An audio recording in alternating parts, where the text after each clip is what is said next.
অন্নদা একাদশী।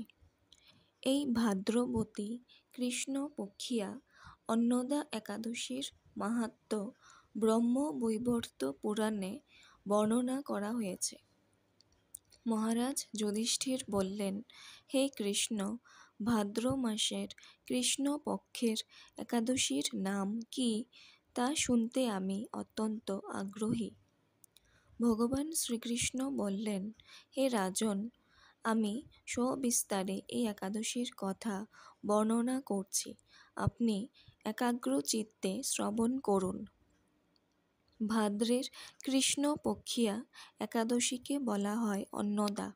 এই তিথি সর্বপাপ বিনাশিনী।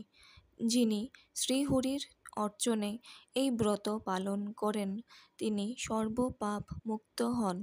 এমনকি এই ব্রতের নাম শ্রবণেই রাশি রাশি পাপ বিদূরিত হয়ে যায়।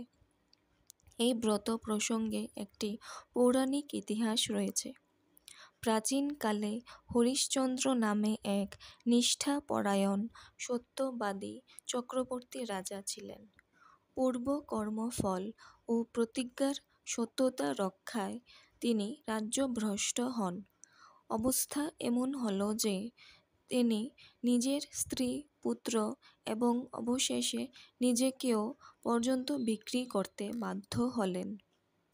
হে রাজেন্দ্র, এই পুণ্যবান রাজা চণ্ডালের দাসত্ব স্বীকার করেও সত্য রক্ষার্থে দৃঢ় নিষ্ঠা প্রদর্শন করেছিলেন। তিনি শ্মশানে মৃত ব্যক্তির বস্ত্র ও কর রূপে গ্রহণ করতেন। এইভাবে তার বহু বছর কেটে গেল। দুঃখ সাগরে নিমজ্জিত হয়ে কি করি, কোথায় যাই, কিভাবে এই দুর্দশা থেকে উদ্ধার পাই, এই চিন্তায় তিনি দিনরাত্রি বিভোর হলেন। এমন সময় দৈবক্রমে পর দুঃখী গৌতম ঋষি রাজার কাছে এলেন। রাজা মুনিকে দর্শন করে ভক্তি ভরে প্রণাম করলেন। করজোড়ে তার সামনে দাঁড়িয়ে একে একে নিজের সমস্ত কথা জানালেন। রাজার দুঃখের কথা শুনে মুনিবর বিস্ময়াপন্ন হলেন।